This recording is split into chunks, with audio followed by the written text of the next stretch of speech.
नमस्कार दोस्तों। आज हम ईआरसीपी एवं मॉडिफाइड पीकेसी योजना के संदर्भ में चर्चा करने वाले हैं। जैसा कि अब तक सभी लोग ईआरसीपी की आस लगाए बैठे थे कि ईआरसीपी योजना लागू होगी और पूर्वी राजस्थान के 13 जिलों को भरपूर पानी उपलब्ध होगा। इसके लिए बहुत से लोग योजना को जल्दी लागू करवाने के लिए आंदोलनरत थे। पिछली कांग्रेस गवर्नमेंट के द्वारा भी ईआरसीपी योजना के संदर्भ में एक इच्छा शक्ति दिखाई गई थी, लेकिन अब ईआरसीपी की जगह हमारे सामने नई योजना प्रस्तावित की गई है, जिसका नाम रखा गया है मॉडिफाइड पीकेसी योजना। मॉडिफाइड पीकेसी योजना मध्य प्रदेश एवं राजस्थान की संयुक्त योजना होगी और इस संबंध में आपको मैं ये भी जानकारी देना चाहूँगा कि मॉडिफाइड पीकेसी योजना का प्रस्ताव मध्य प्रदेश की ओर से केंद्रीय जल शक्ति मंत्रालय में रखा गया था, जिसके आधार पर दिसंबर 2022 में एक बड़ी मीटिंग हुई थी। 13 दिसंबर 2022 को inter river linking special committee की मीटिंग के दौरान मॉडिफाइड पीकेसी को ईआरसीपी की जगह लागू करने का मानस जल शक्ति मंत्रालय द्वारा बना लिया गया। इन दोनों योजनाओं का अंतर समझने के लिए पहले हम ईआरसीपी से मिलने वाले लाभ एवं ईआरसीपी योजना से प्राप्त होने वाले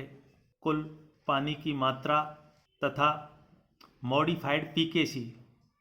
ये पीकेसी शब्द पार्वती कालीसिंध चंबल रिवर लिंकिंग योजना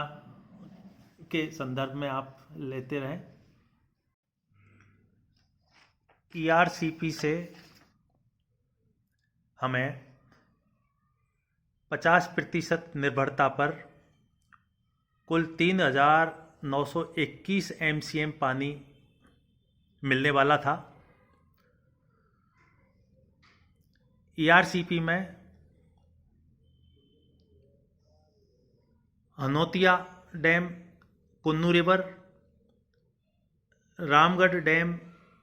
पार्वती रिवर, महलपुर खातौली जगह है वहाँ पे बनने वाला था,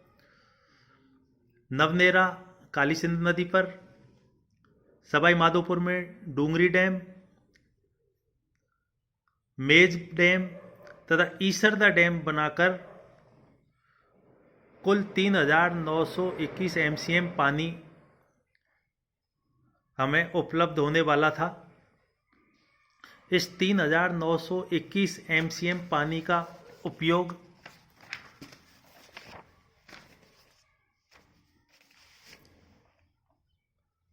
हम पीने के लिए 1723.5 MCM, उद्योगों के लिए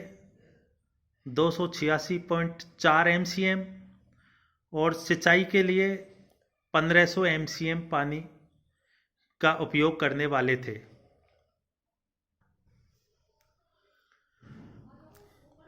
जो 1500 MCM ईआरसीपी से सिंचाई के लिए पानी उपलब्ध होने वाला था, उससे पूर्वी राजस्थान के 13 जिलों में 2,02,498 हेक्टेयर नया सिंचाई क्षेत्र विकसित होने वाला था तथा 80,000 हेक्टेयर जो पुराना कमांड एरिया है वो पुनर्स्थापित होने वाला था। ईआरसीपी की प्री फिजिबिलिटी रिपोर्ट को सीडब्ल्यूसी द्वारा हाइड्रोलॉजी हेतु उचित मान लिया गया था और सीडब्ल्यूसी द्वारा इस योजना की प्री फिजिबिलिटी रिपोर्ट को 6 अक्टूबर 2017 को 50% डिपेंडेबिलिटी पर उचित माना जा चुका था। यहाँ यह भी उल्लेखनीय है कि 2017 में श्रीमती वसुंधरा राजे जी द्वारा ईआरसीपी की डीपीआर बनाई गई थी। तो उनके द्वारा डीपीआर बनाने से पहले सीडब्ल्यूसी मतलब सेंट्रल वाटर कमीशन की गाइडलाइन 2010 का अध्ययन किया। साथ ही 25 अगस्त 2005 को श्रीमती वसुंधरा राजे जी उस समय राजस्थान की मुख्यमंत्री थी, तब उनके द्वारा मध्य प्रदेश के मुख्यमंत्री श्री बाबूलाल गौड़ के साथ राजस्थान एवं मध्य प्रदेश के बीच अंतर्राज्यीय जल बंटवारा संधि हुई थी, जिसके तहत ये निर्धारित किया गया था कि यदि दोनों राज्यों में से कोई भी राज्य के पास अपने यील्ड से 90% पानी उपलब्ध है तो दूसरे राज्य के यील्ड का 10% पानी योजना में शामिल करते हुए अपनी योजना को बनाया जा सकता है। तो ईआरसीपी में भी 2005 के समझौते के तहत मध्य प्रदेश के यील्ड से 10% पानी को शामिल करते हुए 3921 एमसीएम पानी की योजना 50% डिपेंडेबिलिटी पर बनाई गई थी। इसी समझौते के तहत मध्य प्रदेश द्वारा 2005 के बाद मोहनपुरा और कुंडालिया नामक 2 डैमों का निर्माण राजस्थान के क्षेत्र का 10% पानी इस्तेमाल करते हुए किया जा चुका है, जिसमें मोहनपुरा मेजर इरिगेशन प्रोजेक्ट से मध्य प्रदेश को 97,750 हेक्टेयर का नया सिंचाई क्षेत्र डेवलप हुआ तथा कुंडालिया मेजर इरिगेशन प्रोजेक्ट से भी उनका 1,30,639 हेक्टेयर नया सिंचाई क्षेत्र विकसित हो चुका तथा 2005 के समझौते के तहत राजस्थान का 10% पानी इस्तेमाल करके पाटनपुरा में भी मध्य प्रदेश द्वारा तीसरा डैम का निर्माण किया जा रहा है। हमारे जल शक्ति मिनिस्टर श्री गजेंद्र सिंह जी शेखावत द्वारा ईआरसीपी योजना के बारे में कहा गया था कि ईआरसीपी योजना पर मध्य प्रदेश द्वारा आपत्ति की जाएगी। मैं सोचता हूँ कि ये विवाद कृत्रिम है। मध्य प्रदेश को कोई अधिकार नहीं कि वो हमारी ईआरसीपी योजना पर विवाद खड़ा करे, क्योंकि वो 3 बांध राजस्थान के 10% पानी को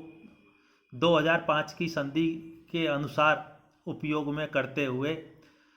निर्माण कार्य करवा चुका है। अब राजस्थान द्वारा ईआरसीपी योजना का निर्माण करवाया जाता है तो मध्य प्रदेश को इस तरह का कोई हक नहीं कि वो हमारी योजनाओं को रोके। दूसरी बात, ईआरसीपी के विरोध में जल शक्ति मंत्री श्री गजेंद्र सिंह शेखावत जी द्वारा ये कही गई थी कि राष्ट्रीय परियोजना घोषित करने के लिए 75% निर्भरता वाला मापदंड पूरा होना चाहिए था, जबकि राजस्थान द्वारा ईआरसीपी योजना 50% डिपेंडेबिलिटी पर तैयार की गई है, जो राष्ट्रीय परियोजना घोषित करने के मापदंड की पूर्ति नहीं करती। इस संदर्भ में मैं कहना चाहता हूं कि श्रीमती वसुंधरा राजे जी द्वारा ईआरसीपी योजना बनाने से पहले सेंट्रल वाटर कमीशन की गाइडलाइन 2010 का पूर्ण अध्ययन किया गया था, जिसमें कहीं पर भी इस तरह का कोई अवरोध नहीं था कि 50% निर्भरता पर राष्ट्रीय परियोजना घोषित नहीं की जाएगी। इसके अतिरिक्त ईआरसीपी योजना की डीपीआर बनाने वाली जो नामी कंपनी बैपकोस है, वो भी सेंट्रल गवर्नमेंट की कंपनी है, और बैपकोस द्वारा ही मध्य प्रदेश के मोहनपुरा और कुंडालिया डैमों की भी डीपीआर तैयार की गई थी। बैपकोस द्वारा विस्तृत अध्ययन करने के उपरांत ही राजस्थान के लिए 50% निर्भरता पर ही ईआरसीपी योजना की डीपीआर तैयार की गई। साथ ही सेंट्रल वाटर कमीशन मिनिस्टर साहब को ये भी देखने की ज़रूरत है कि राजस्थान में पूरे देश का 10.41% भूभाग राजस्थान के पास है, लेकिन पूरे भारत के भूजल का सिर्फ 1.16% भाग ही राजस्थान के नसीब में आ रहा है। इतने कम पानी की उपलब्धता वाले राज्य में यदि हम 75% डिपेंडेबिलिटी वाले जैसे राइडर लगाकर एक जनहित की योजना को रोकने की बजाय इसे आगे बढ़ाने के लिए कोई संशोधन करना पड़े तो सीडब्ल्यूसी की गाइडलाइन में करना चाहिए, न कि राजस्थान से ईआरसीपी की योजना की 75% डिपेंडेबिलिटी पर संशोधित डीपीआर बनाने की शर्त रखनी चाहिए। जब भारत सरकार जम्मू कश्मीर से 370 धारा को एक कानून बनाकर हटा सकती है, तो राजस्थान जैसे सूखे से ग्रस्त राज्य के लिए एक छोटा सा ऑब्जेक्शन 75% और 50% डिपेंडेबिलिटी वाला, इसको हल क्यों नहीं कर लिया जाता। इस संदर्भ में हमारे जल शक्ति मिनिस्टर एवं प्रधानमंत्री जी को सोचना चाहिए। मैं अपने अगले वीडियो में डिपेंडेबिलिटी के संदर्भ में पूर्ण तकनीकी जानकारी देने की कोशिश करूंगा। साथ ही ईआरसीपी को लेकर श्रीमती वसुंधरा जी द्वारा 2 सितंबर 2023 को सवाई माधोपुर में दी गई जानकारी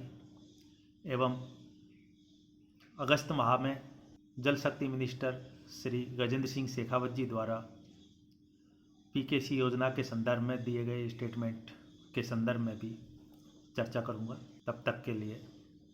आप इस वीडियो को ध्यान से देखें।